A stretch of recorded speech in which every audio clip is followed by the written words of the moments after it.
ओम शांति। आज का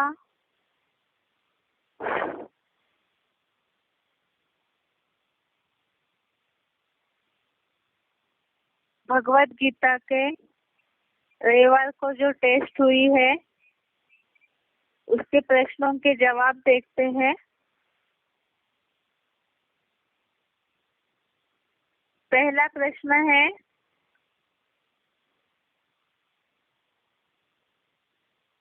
निम्नलिखित प्रश्नों के उत्तर के लिए सही विकल्प बताएं।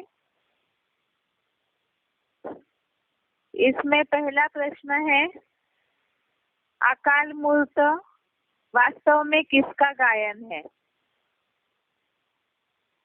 ऑप्शन है सिखों के गुरु गुरु नानक, दूसरा ऑप्शन है शंकर। इसका जवाब है अकाल मूर्त वास्तव में महादेव शंकर का गायन है। ये श्लोक नंबर दूसरे अध्याय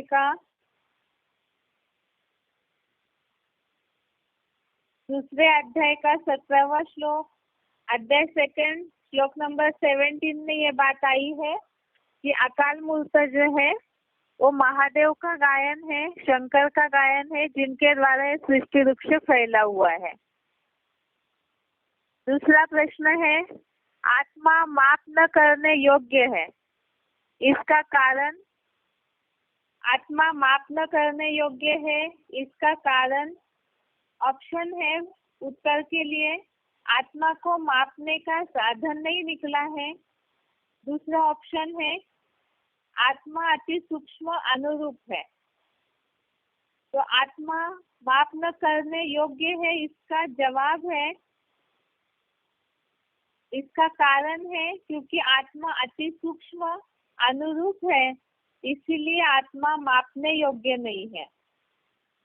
ये बात आई है दूसरे अध्याय का 18वां श्लोक, अध्याय सेकंड, श्लोक नंबर 18।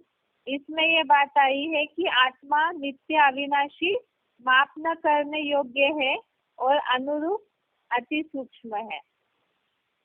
आगे का प्रश्न, पापों का मूल क्या है? अर्थात पापों की शुरुआत कहाँ से होती है, ये प्रश्न है। उत्तर के लिए ऑप्शंस है देहभान, दूसरा ऑप्शन है अहंकार। बेसिक कोर्स के टॉपिक में हमने इस बात को देखा है, पापों का मूल है वास्तव में देहभान और उसके कारण बाकी 5 विकार आते हैं। तो इसलिए जवाब है पापों का बाप या पापों का मूल है देहभान। आगे का प्रश्न है, नर्क के द्वार कौन से हैं? आगे का प्रश्न है, नर्क के द्वार कौन से हैं? उत्तर के लिए विकल्प है, ऑप्शंस है, पहला नींद अलवेलापन, दूसरा ऑप्शन है काम क्रोध लोभ। इसका जवाब है नर्क के द्वार कौन से हैं? तो जवाब है काम क्रोध लोभ। ये नर्क के 3 द्वार है। बेसिक कोर्स के टॉपिक में हमने इस बात को देखा है, जिसमें बोला हुआ है कि काम क्रोध लोभ ये नर्क के 3 द्वार है और इसीलिए इन्हें त्यागना चाहिए। अगला प्रश्न है, कौन से पुरुषार्थी के लिए कार्य करना शेष नहीं रहता है? कौन से पुरुषार्थी के लिए कार्य करना शेष नहीं रहता है? इसके लिए ऑप्शन दिया था, पहला तो आत्मतृप्त, दूसरा ऑप्शन दिया था धन संपन्न। तो इसका जवाब है आत्मतृप्त के लिए कोई भी कार्य करना शेष नहीं रहता है। ये भी हमने बेसिक कोर्स के टॉपिक में ही देखा है कि जो आत्मा में संतुष्ट, आत्मा में ही प्रीति वाला है, उनके लिए कोई भी कार्य शेष नहीं रहता है। अगला प्रश्न है, भगवान आकर आत्मा के अंदर का ज्ञान देते हैं, उस पढ़ाई का नाम क्या है? भगवान आकर आत्मा के अंदर का ज्ञान देते हैं, उस पढ़ाई का नाम क्या है? उत्तर के लिए ऑप्शंस है, पहला राजयोग, दूसरा है अध्यात्म विद्या। इसका उत्तर है भगवान आकर जो पढ़ाई पढ़ाते हैं उसका नाम दिया हुआ है अध्यात्म विद्या, जिसके लिए हमने देखा है बेसिक कोर्स के टॉपिक से रिलेटेड है। ये 10वें अध्याय के 32वें श्लोक में ये शब्द आया है। अध्याय 10 श्लोक नंबर 32 में ये शब्द आया है अध्यात्म विद्या। अगला प्रश्न है, स्वस्थिति में सुख है, कहावत बताइए। स्वस्थिति में ही सुख है, इसके लिए कहावत बताएं। उत्तर के लिए ऑप्शंस है, अंतर्मुखी सदा सुखी, दूसरा ऑप्शन है मन खुश तो जहान खुश। इसका जवाब है स्वस्थिति में ही सुख है, इसका जवाब है अंतर्मुखी सदा सुखी। अर्थात जो अंदर अंदर ही मनन चिंतन करेंगे, आत्मा में ही संतुष्ट रहेंगे, एकाग्र हो जाएंगे, तो ऐसे अंतर्मुखी सदा सुखी है। 8वां प्रश्न है, वाचा और कर्म सुधारने के लिए सबसे पहले क्या सुधारना होगा? वाचा और कर्म सुधारने के लिए सबसे पहले क्या सुधारना होगा? उत्तर है, पहला ऑप्शन है संस्कार, दूसरा ऑप्शन है मन के संकल्प। बेसिक कोर्स से रिलेटेड ये भी प्रश्न था। वाचा और कर्म सुधारने के लिए पहले मन के संकल्पों को सुधारना होगा। जैसे बेसिक कोर्स में हमने देखा मनसा वाचा कर्मणा कहा जाता है, तो मन के संकल्प सुधरेंगे तो वाचा और कर्मणा के ऊपर उसका असर अपने आप ही होगा। अगला प्रश्न है, निम्नलिखित प्रश्नों के उत्तर 2-3 वाक्यों में बताइए।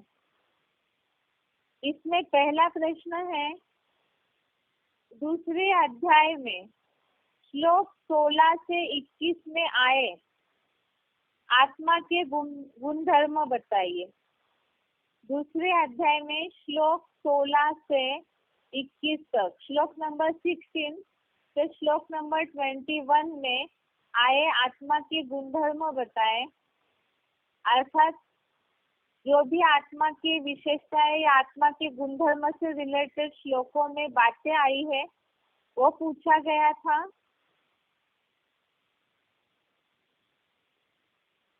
इसके लिए जवाब है पहले श्लोक नंबर 18, श्लोक नंबर 18, इसमें आया है आत्मा नित्य अविनाशी माप न करने योग्य है। आत्मा नित्य अविनाशी माप न करने योग्य है। और क्लैरिफिकेशन में बात आई है कि अन्य सभी अनुरूप और अति सूक्ष्म, अर्थात आत्मा का रूप बताया कि आत्मा अनुरूप और अति सूक्ष्म है। इसके अलावा अध्याय श्लोक नंबर 19, श्लोक नंबर 19, इसमें बात आई है कि आत्मा को जो मरा हुआ और मारने वाला मानता है वो दोनों ठीक नहीं जानते हैं।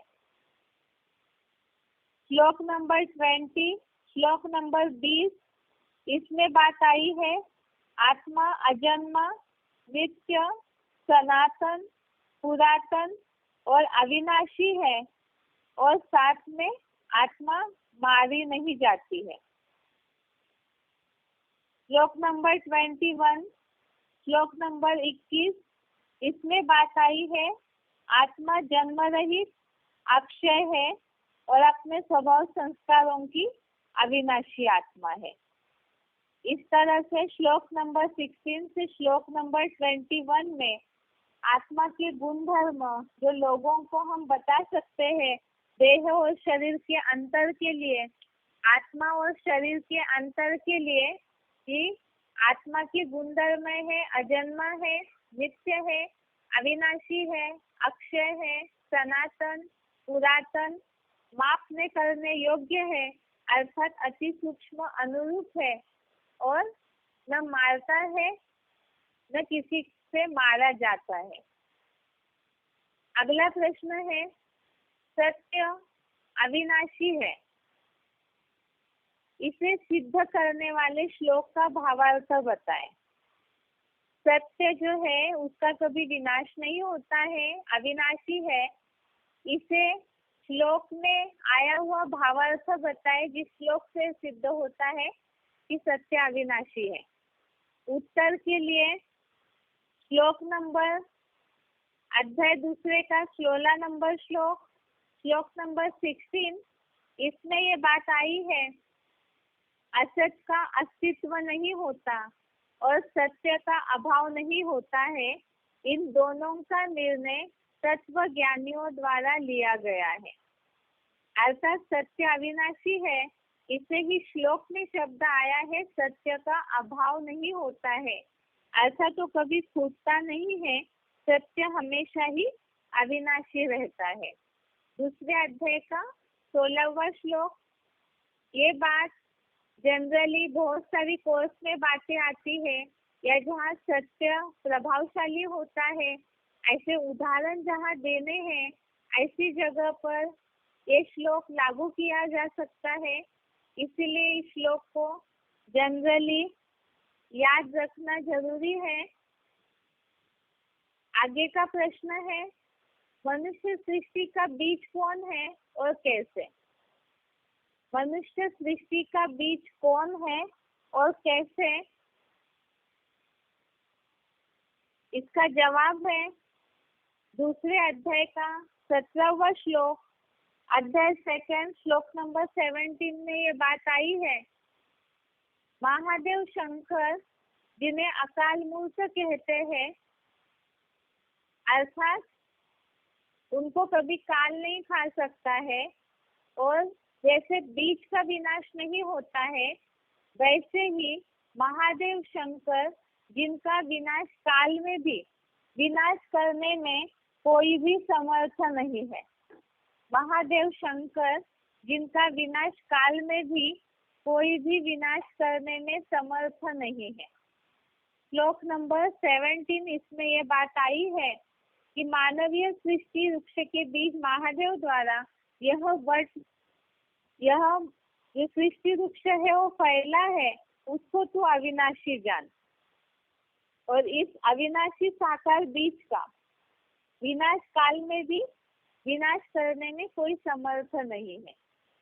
तो जहाँ शंकर की बात आती है, अकाल मूर्त की बात आती है, या जैसे श्लोक के समय समझाया सत्यम शिवम सुंदरम, तो जहाँ सत्य है वो अविनाशी होता है, सुंदर भी है, कल्याणकारी है, इसीलिए ही वो बात महादेव शंकर के लिए ही लागू होती है। अगला प्रश्न है, आत्मा की शक्तियाँ और उनके कार्य बताएं। आत्मा की शक्तियाँ और उनके कार्य बताएं। तो आत्मा की 3 शक्तियाँ हैं, ये बेसिक कोर्स से रिलेटेड प्रश्न है। आत्मा की 3 शक्तियाँ मन, बुद्धि और संस्कार। और मन है, मन का कार्य है संकल्प करना, बुद्धि का कार्य है परखना, निर्णय करना और समझना, और संस्कार माना मन के संकल्प के द्वारा बुद्धि जो निर्णय करती है, उसकी कर्मों पे जो छाप पड़ती है, उसे संस्कार कहा जाता है। मन संकल्प करना, बुद्धि परख और निर्णय करना, और संस्कार अर्थात मन के संकल्पों की बुद्धि के निर्णय करने पर जो कर्मों पे छाप पड़ती है, उसे संस्कार कहा जाता है। अगला प्रश्न है, मन कमजोर होने का कारण और उसे सुधारने के उपाय गीता श्लोक के आधार से बताएं। मन कमजोर होने का कारण और उसे सुधारने के उपाय गीता श्लोक के आधार से बताएं।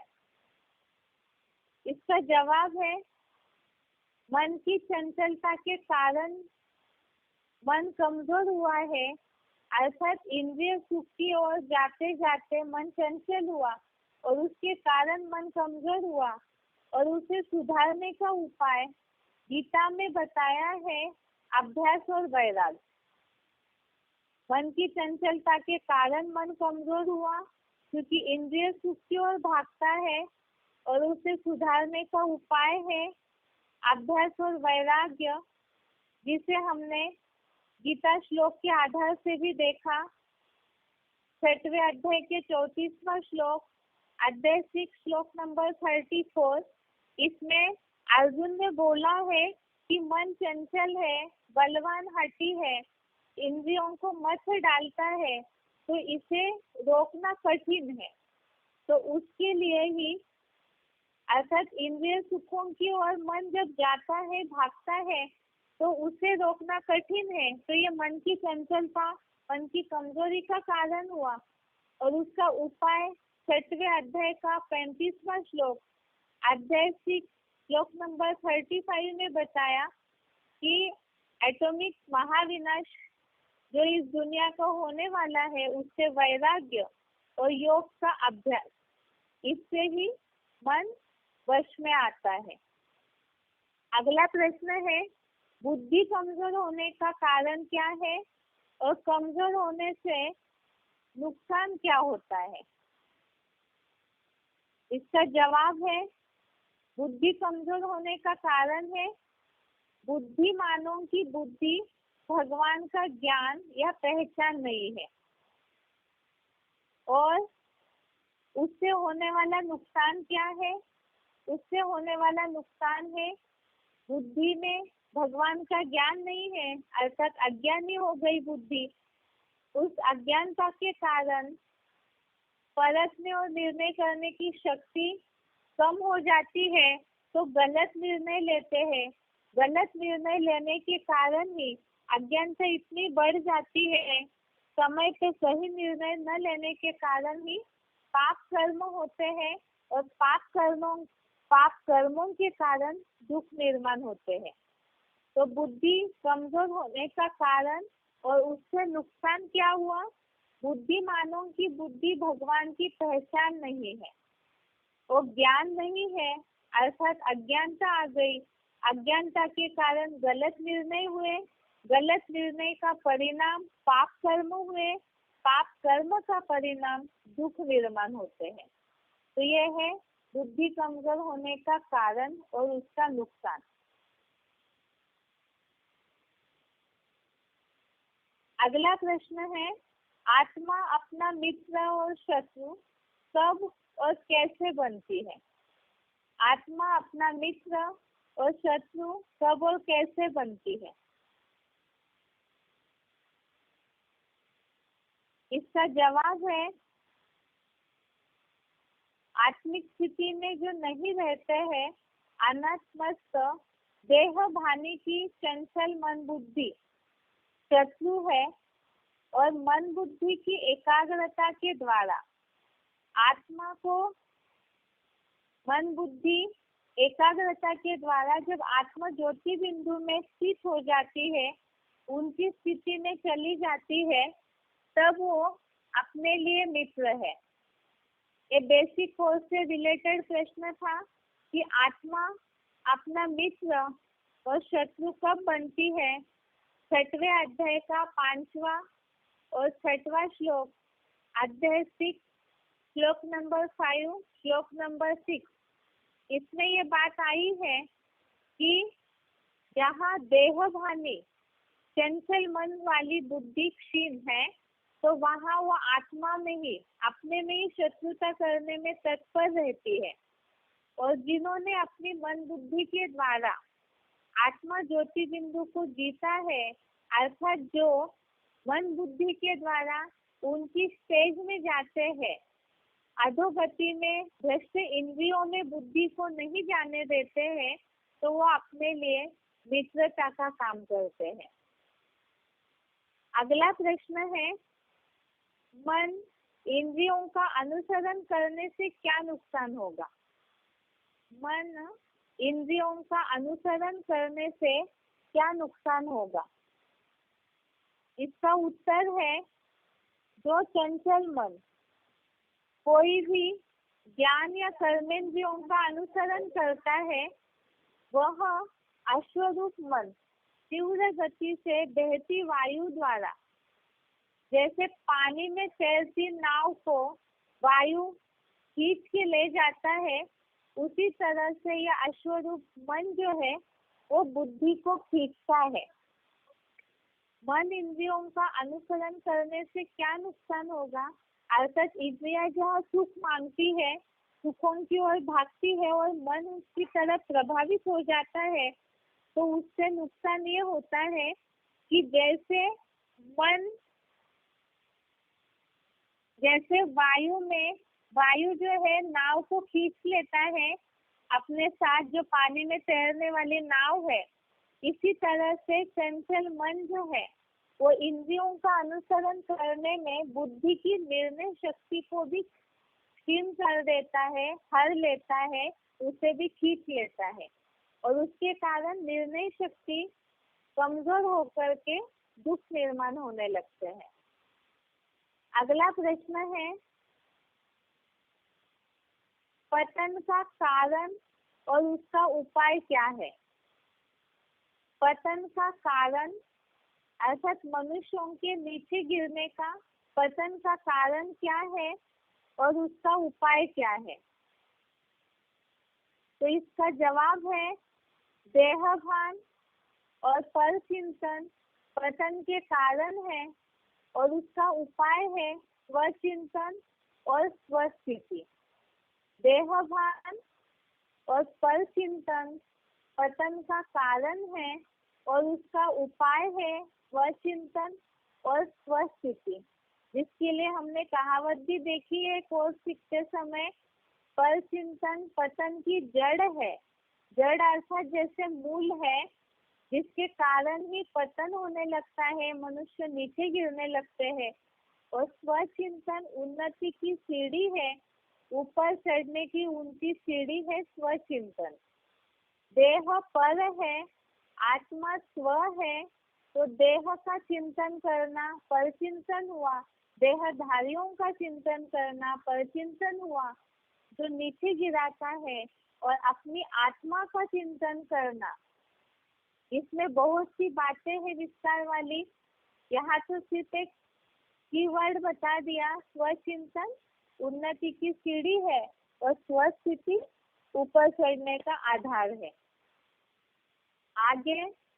आगे का प्रश्न है 10वां, स्वचिंतन का अभ्यास करने का तरीका गीता में क्या बताया है? स्वचिंतन का अभ्यास करने का तरीका गीता में क्या बताया है? इसका जवाब है, देह के संबंधियों आदि में जहाँ जहाँ मन चंचल होता है, वहाँ से धीरे धीरे उपराम करके आत्मसार में ही ले जाए। स्वचिंतन का अभ्यास करने का तरीका गीता में बताया है, देह के संबंधियों आदि में जहाँ जहाँ मन चंचल होता है, वहाँ से धीरे धीरे उपराम करके आत्मसार में ही ले जाए। इसे बेसिक कोर्स के आधार से हमने देखा है।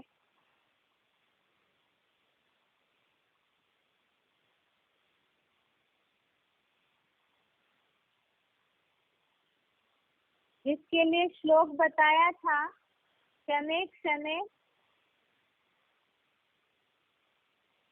6वें अध्याय का 25वां श्लोक और 26वां श्लोक, अध्याय 6 श्लोक नंबर 25-26।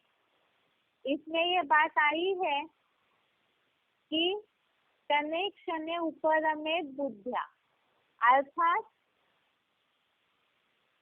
धीरे धीरे करके मन धैर्य वाली बुद्धि के द्वारा उत्क्राम हो आत्म बिंदु में ही पूरा स्थिर करके कुछ भी चिंतन न करे। ये स्वस्थिति के अभ्यास का तरीका बताया। और दूसरा, अगर मन और कहीं इंद्रियों की ओर तुरंत आत्मिक स्थिति में मन स्थिर नहीं होगा, इसलिए 26 नंबर श्लोक में बताया उसका दूसरा उपाय। जहाँ जहाँ मन चलायमान होता है, देह देह के संबंधियों, स्थान विशेष में, पदार्थ विशेष में, जहाँ ये चंचल मन चलायमान होता है, वहां से मन बुद्धि को भली भांति प्रयत्न पूर्वक धैर्य पूर्वक नियमित करके आत्मा के ही वश में ले आए। तो दोनों उपाय बता दिए स्वस्थिति के अभ्यास के, कि जहाँ पर में देह देह के संबंधियों में, स्थान विशेष में, पदार्थों में बुद्धि चलायमान होती है, इंद्रिय सुखों में, वहां से मन को भली भांति प्रयत्न पूर्वक धैर्य पूर्वक अर्थात धीरे धीरे बुद्धि द्वारा उपराम होकर के आत्म सार में ही पूरा स्थिर करना है। तो ये स्वस्थिति के अभ्यास का तरीका बताया। स्वस्थिति अर्थात वास्तव में एकाग्रता है मन बुद्धि की, और उस एकाग्रता का तरीका बता दिया है कि मन बुद्धि को इंद्रिय सुखों से धीरे धीरे निकाल के आत्म ज्योति बिंदु में ही स्थिर करे। अगला 11वां प्रश्न है, कठोपनिषद में शरीर रथ है, इसका वर्णन आया है। अर्थात शरीर रथ है और बाकी जो घोड़े क्या है, रथी कौन है, रथी कौन है, इस तरह का जो कठोपनिषद में वर्णन आया है, जो हम बेसिक कोर्स में बता सकते हैं कि वास्तव में ये शरीर ही रथ है, उसका भावार्थ बताए।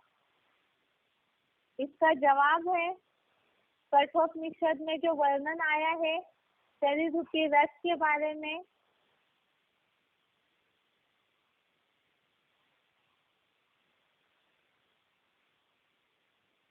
ये श्लोक है, कठोपनिषद का वर्णन है, आत्मानं रथिं विद्धि शरीरं रथमेव च बुद्धिं तु सारथिं विद्धि मनः प्रग्रहमेव इंद्रियाणि हयान्याहुः विषयांस्तेषु गोचरान् आत्मेन्द्रिय मनोयुक्तं भोक्तेत्याहुर्मनीषिणः। वैसे तो परीक्षा में टेस्ट में केवल भावार्थ पूछा है, लेकिन यहाँ एक प्रकार से रिवीजन हो जाती है जवाब सुनते समय, इसीलिए इस श्लोक में आया हुआ, कठोपनिषद में आए हुए उल्लेख को भी पढ़ा है। इसका अर्थ है, इस शरीर को रथ समझो, जीवात्मा को रथी अर्थात रथ का स्वामी समझो, बुद्धि को सारथी और मन को घोड़ों का लगाम लगाने वाली रस्सी समझो। शरीर के अंदर इंद्रियां हैं, उनको घोड़े समझो। इंद्रिय गोचर विषयों अर्थात इंद्रियों के विषय उन घोड़ों के विचरण का मार्ग है। अर्थात इंद्रियां जो सुख भोगती है, विषय अर्थात जो सुख भोगती है, उन्हें उन इंद्रिय रूपी घोड़ों के विचरण का अर्थात चलने का रास्ता है, और मन और इंद्रियों से युक्त उस आत्मा को ही विद्वान लोग भोक्ता बताते हैं। आगे का प्रश्न है, ज्ञान का नाश क्यों और कैसे होता है?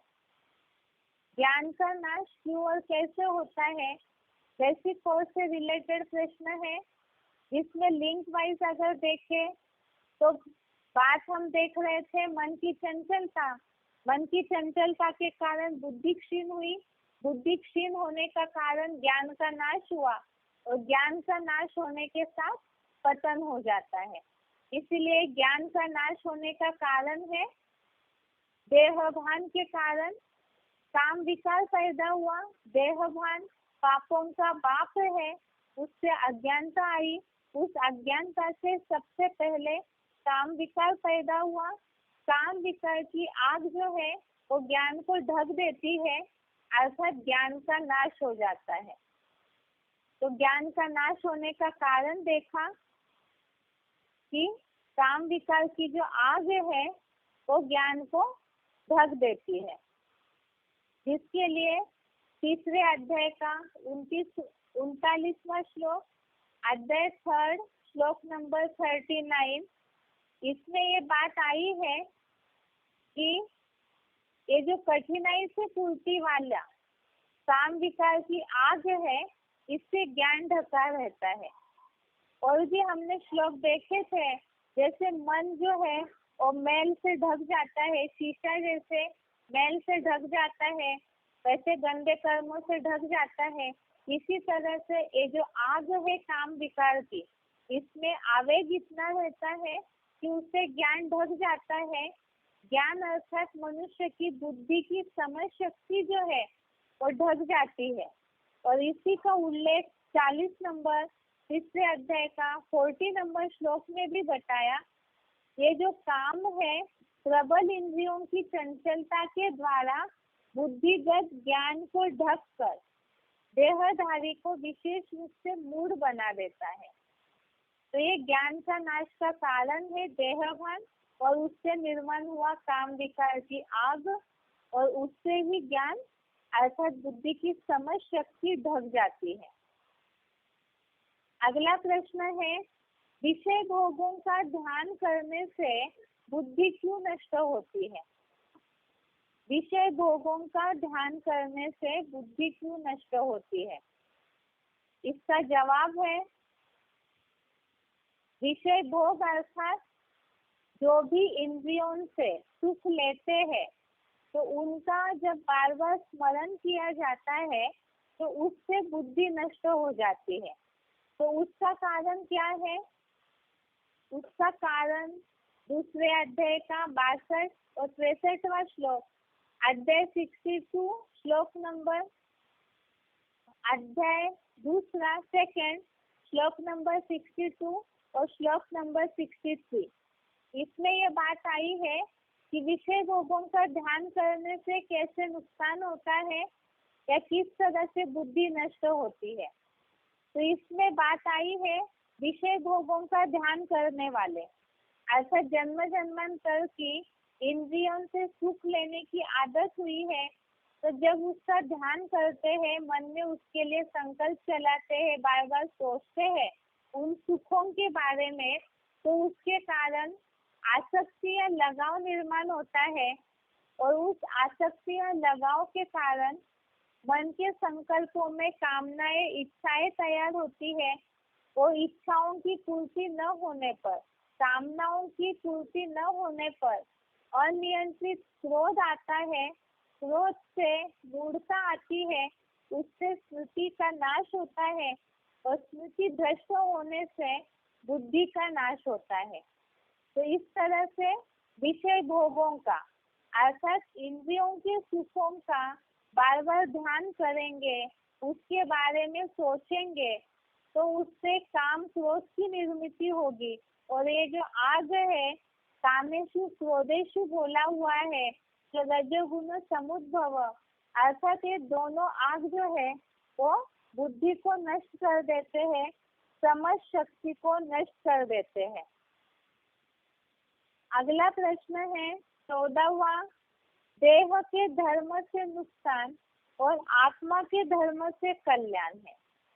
देह के धर्म से नुकसान और आत्मा के धर्म से कल्याण है, गीता के किस श्लोक से समझाएंगे? देह का धर्म दुखदाई अर्थात देह भान में रहना, देह के सुखों में रहना दुखदाई है, और आत्मा स्थिति में रहना कल्याणकारी है, स्वस्थिति में रहना कल्याणकारी है। आत्मा का धर्म कल्याणकारी है, इसे गीता के किस श्लोक के आधार से समझाएंगे? तो ये श्लोक नंबर है तीसरे अध्याय का 35वां श्लोक, अध्याय 3 श्लोक नंबर 35। इसमें बात आई है,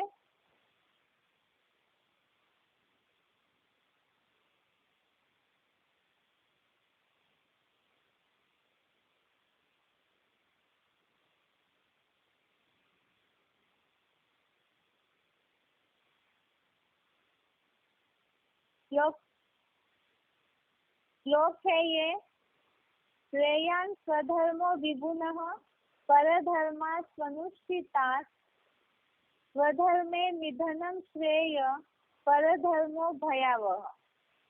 वैसे तो एग्जाम में श्लोक पूछा नहीं था, केवल भावार्थ के हिसाब से जवाब देने बोला था, लेकिन जवाब सही रीति से क्लियर करने के लिए श्लोक पढ़ के बताया।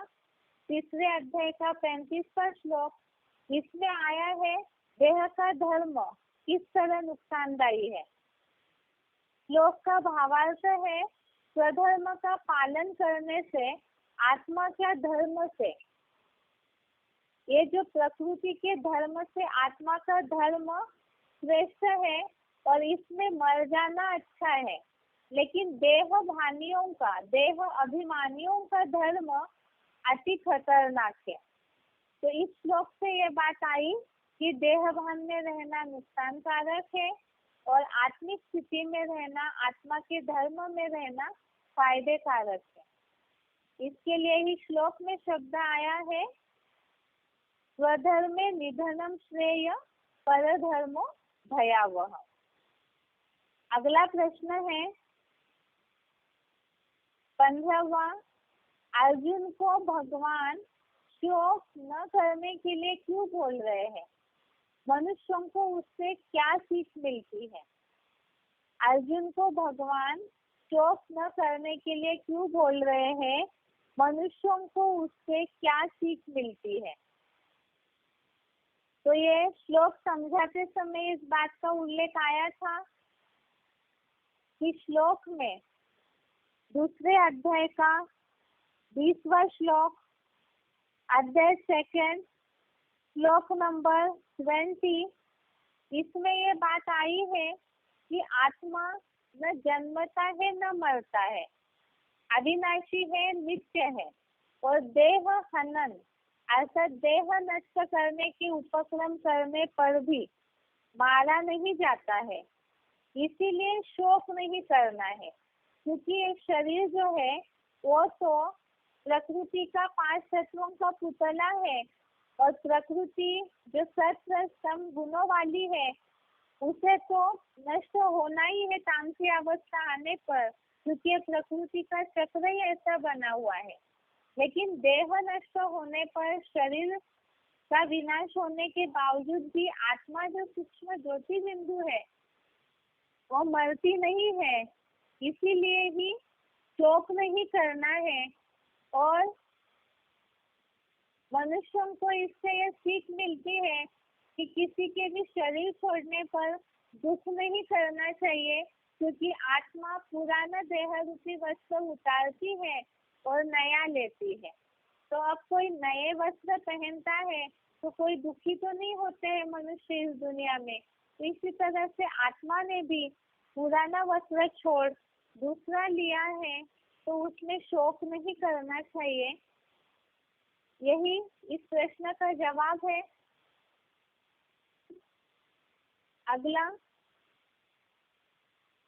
अगला प्रश्न है, निम्नलिखित प्रसंगों के लिए श्लोक बताएं।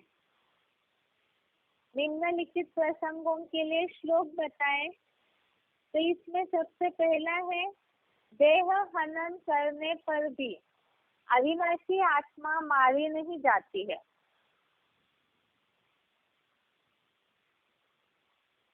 ये श्लोक तो अभी अर्थ समझा हमने। इसका श्लोक है दूसरे अध्याय का 20वां श्लोक, अध्याय 2 श्लोक नंबर 20।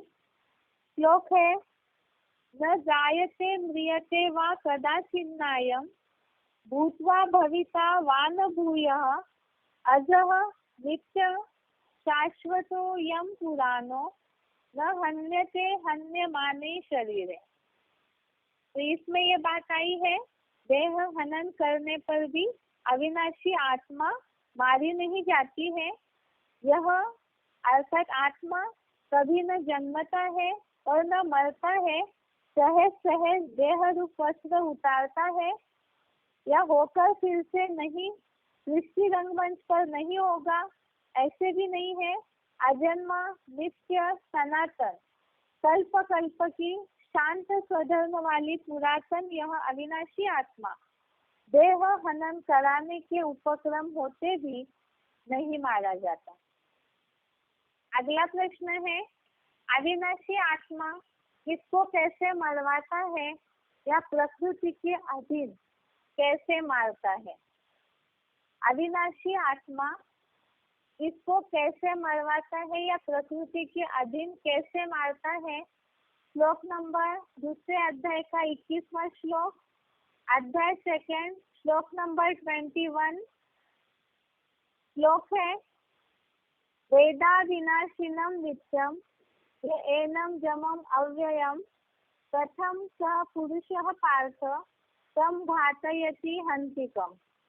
अर्थ है, जो इस ज्योतिर्मय अनुरूप आत्मा को नित्य, जन्म रहित, अक्षय व अविनाशी जानता है, वह अपने स्वभाव संस्कार की अविनाशी आत्मा होते भी किसको कैसे मरवाता है और यहाँ प्रकृति के अधीन किसको मारता है? अगला प्रश्न है, जो आत्मा को मारने वाला या मरा हुआ मानता है वो ठीक नहीं जानते हैं। जो आत्मा को मरा हुआ मानता है, मारने वाला या मरा हुआ मानता है, वो ठीक नहीं जानते। इसका जवाब है दूसरे अध्याय का 19वां श्लोक, अध्याय सेकंड, श्लोक नंबर 19। श्लोक है, यह एनम व्यक्ति हंतारम यश्चैनम मन्यते हतम उभो तो न विजानीतो नायम हंति न हन्यते। अर्थ है,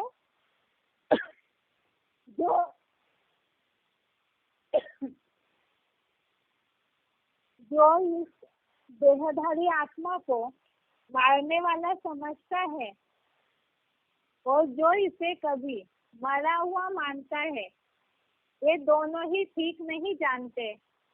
देह रूप वृक्ष का बीज यह आत्मा कल्पांत के महाविनाश में भी न किसी को मारता है न मारा जाता है।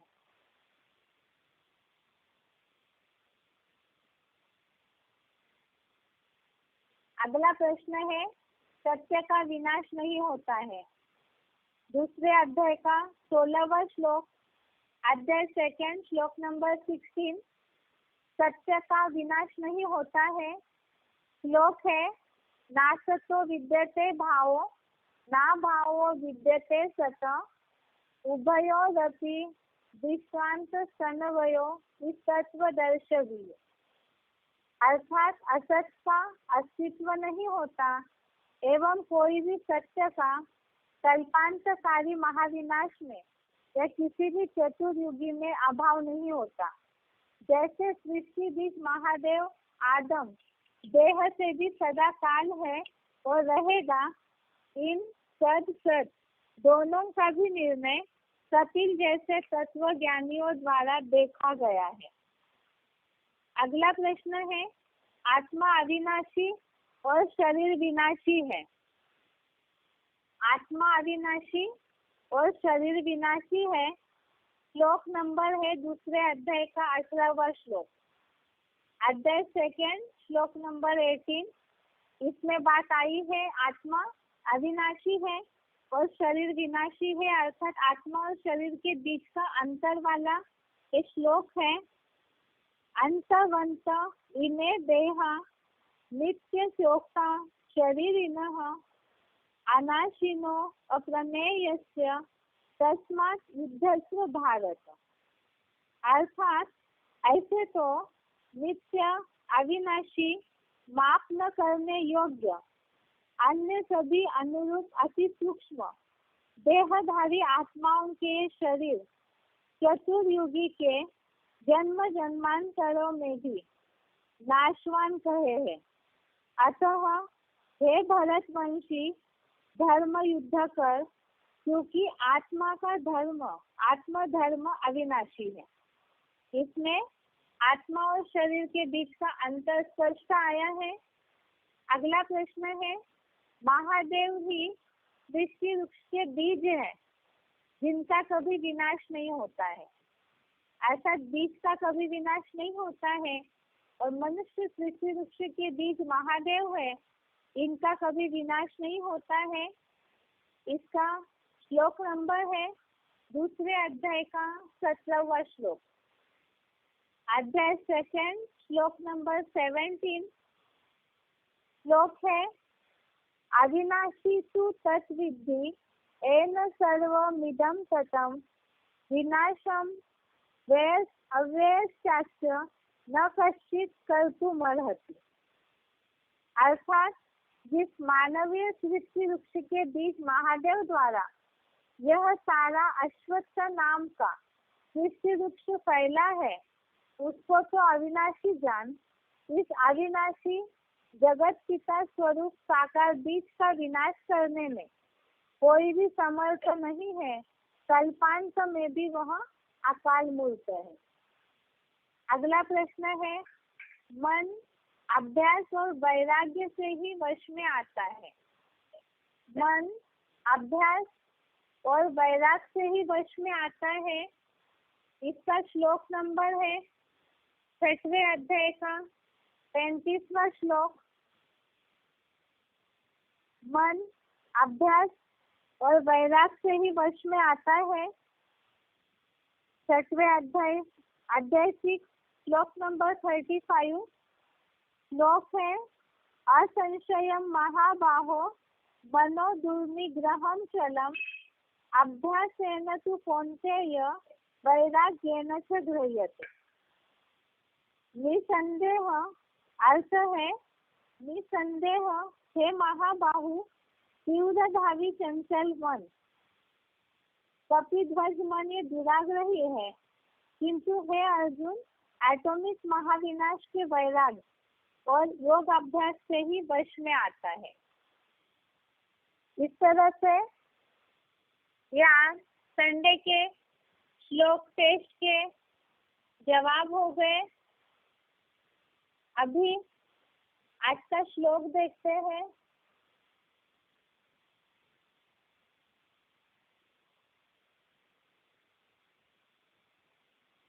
आज का श्लोक है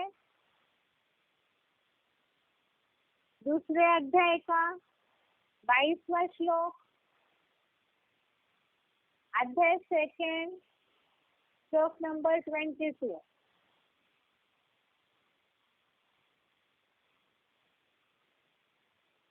श्लोक है वासांसि जीर्णानि यथा विहाय नवानि गृह्णाति नरोपराणि तथा शरीरानि विहाय जीर्णान्यानि संयाति नवानि देहि। दूसरे अध्याय का 22वां श्लोक दोबारा एक बार। वासांसि जीर्णानि यथा विहाय नवानि गृह्णाति नरोपराणि तथा शरीरानि विहाय जीर्णान्यानि संयाति नवानि देहि। इसका संधि विच्छेद है वासांसि जीर्णानि यथा विहाय नवानि गृह्णाति नर अपराणि तथा शरीरानि विहाय जीर्णानि अन्यानि संयाति नवानि देहि। संधि विच्छेद दोबारा। वासांसि जीर्णानि यथा विहाय नवानि गृह्णाति नरः अपराणि तथा शरीरानि विहाय जीर्णानि अन्यानि संयाति नवानि देहि। अभी शब्दों का अर्थ देखते हैं। यथा अर्थात जैसे, नर अर्थात मनुष्य, जीर्णानि अर्थात पुराने, वासंती अर्थात वस्त्रों को, विहाय अर्थात त्याग कर, अपरानी अर्थात दूसरे, नवानी अर्थात नए, ग्रहणाति अर्थात ग्रहण करता है, तथा अर्थात इसी प्रकार, जीर्णानि अर्थात पुराने, शरीरानी अर्थात शरीरों को, विहाय अर्थात छोड़कर, देही अर्थात आत्मा, अन्यानि अर्थात दूसरे, नवानी अर्थात नए को, संयति अर्थात ग्रहण करता है। शब्दों का अर्थ दोबारा देखते हैं।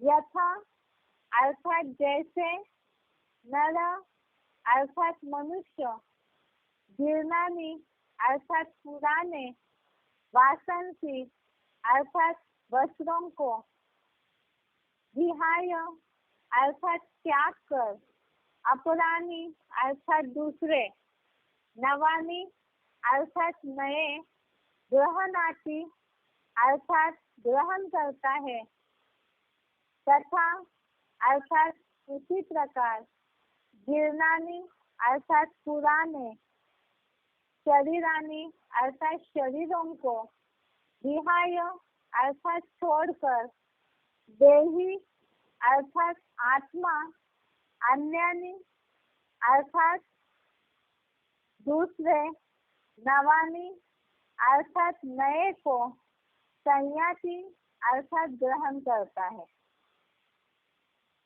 श्लोक का अर्थ है अभी, जैसे मनुष्य पुराने वस्त्रों को त्याग कर दूसरे नए ग्रहण करता है, उसी प्रकार पुराने शरीरों को छोड़कर आत्मा दूसरे नए शरीरों को ग्रहण करता है।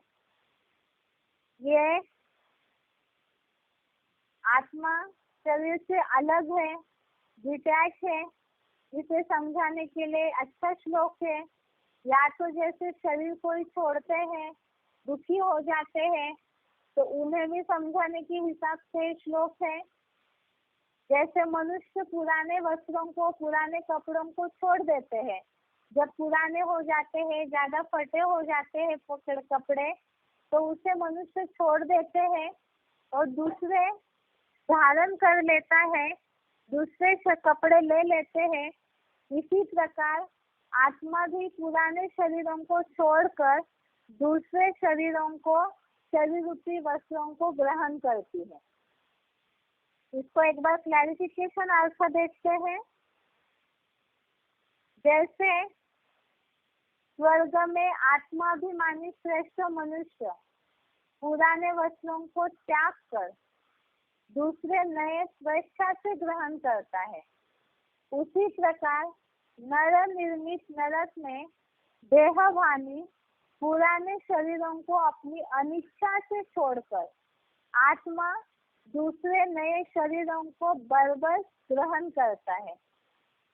क्लैरिफिकेशन के साथ जो अर्थ है, इस आधार से हम नई दुनिया अर्थात जो स्वर्ग है, उसमें जो बताया जाता है, देवताएं अमर होते हैं अर्थात इच्छा मृत्यु होती है, और यहाँ कलयुग में अकाले मौत होती है, या तो जबरियन मनुष्य मरना न चाहते हुए भी शरीर छोड़ना पड़ता है।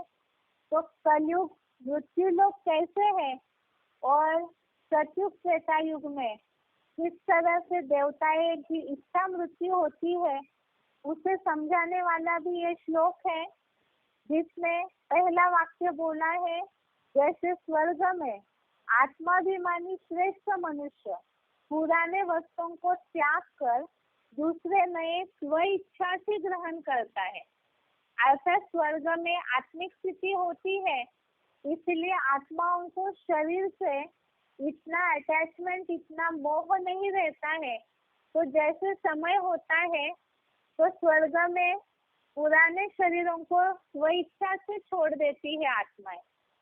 और इसी तरह से यहाँ नर निर्मित नरक में द्वापर कलयुगी दुनिया में शरीर के प्रति देह भान के कारण अटैचमेंट निर्माण होता है। कहीं ना कहीं मोह रह जाता है शरीर में, इसीलिए वो शरीर छोड़ना नहीं चाहते हैं। कलयुग में मृत्यु लोक होने के बावजूद भी कोई मरना नहीं चाहते हैं, जबकि जानते हैं सब कि जन्म मरण ये किसी के भी हाथ में नहीं है, लेकिन फिर भी वो छोड़ना नहीं चाहते हैं। तो इसीलिए यहाँ लिखा है नर निर्मित नरक में देहभान वाले मनुष्य पुराने शरीरों को अपनी अनिच्छा से, अनिच्छा अर्थात इच्छा न होते हुए भी पुराने शरीरों को छोड़कर आत्मा दूसरे नए शरीरों को बर्बसी अर्थात वो बूंदा हुआ है वो चक्र, तो इसी आधार से बर्बसी ग्रहण करता है। अर्थात जन्म मृत्यु जो है ये तो एक वास्तविक शाश्वत सत्य है। बस सतयुग त्रेतायुग और द्वापर कलयुग का अंतर है कि वहाँ पे स्वेच्छा से शरीर छोड़ते हैं और ग्रहण करते हैं, और कलयुग में मनुष्य बर्बसी अनिच्छा से शरीर छोड़कर बर्बसी शरीरों को ग्रहण करते हैं।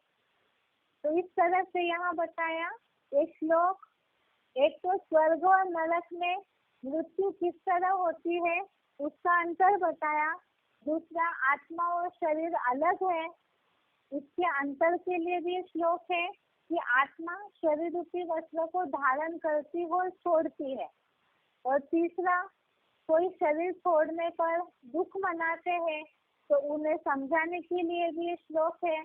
जो भक्ति मार्गीय गीता पाठी भी जानते हैं इस बात को, इसलिए गीता पाठ में इस श्लोक का उच्चारण जरूर करते हैं, जिसमें बताया कि आत्मा एक शरीर रूपी वस्त्र को छोड़ करके दूसरा ग्रहण करती है। एक बार दोबारा इस श्लोक का अर्थ पढ़ते हैं। जैसे स्वर्ग में आत्माभिमानी श्रेष्ठ मनुष्य पुराने वस्त्रों को त्याग कर दूसरे नए स्वेच्छा से ग्रहण करता है, उसी प्रकार नर निर्मित नरक में देहभानी पुराने शरीरों को अपनी अनिच्छा से छोड़कर आत्मा दूसरे नए शरीरों को बर्बस ग्रहण करता है। एक बार इस श्लोक का उच्चारण सहित अर्थ सुनते हैं।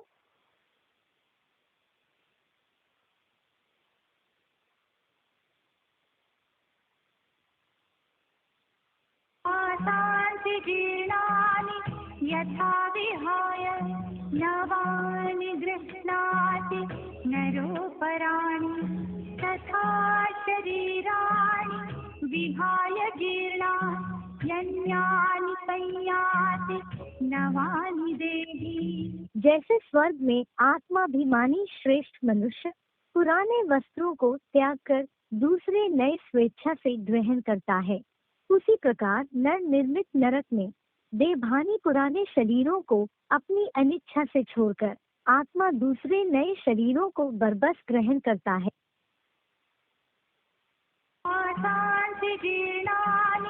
यथा विहाय नवानि गृह्णाति नरोपराणि तथा शरीराणि विहाय जीर्णान्यानि संयाति नवानि देहि। जैसे स्वर्ग में आत्माभिमानी श्रेष्ठ मनुष्य पुराने वस्त्रों को त्याग कर दूसरे नए स्वेच्छा से ग्रहण करता है, उसी प्रकार नर निर्मित नरक में देहभानी पुराने शरीरों को अपनी अनिच्छा से छोड़कर आत्मा दूसरे नए शरीरों को बर्बस ग्रहण करता है। आज का श्लोक हो गया। कल के बेसिक कोर्स के टॉपिक में हम देखेंगे कि मन इंद्रियों को खींचता है और इंद्रिया भी मन को बलपूर्वक खींच लेती है, लेकिन दोनों पर भी नियंत्रण कैसे करना चाहिए। क्या इंद्रिया रोक कर बैठना है, हठयोगी बनना चाहिए, या तो क्या उपाय है, क्या करना चाहिए जो सब कर्म करते हुए भी मन चंचलता से रुके, और साथ में ऐसे योगी कौन है जो कर्म करते हुए भी सब कुछ बैलेंस में रखते हुए चलते हैं, तो परमात्मा आकर के कैसा पुरुषार्थ सिखाते हैं। आज के लिए यहाँ तक ही। ओम शांति।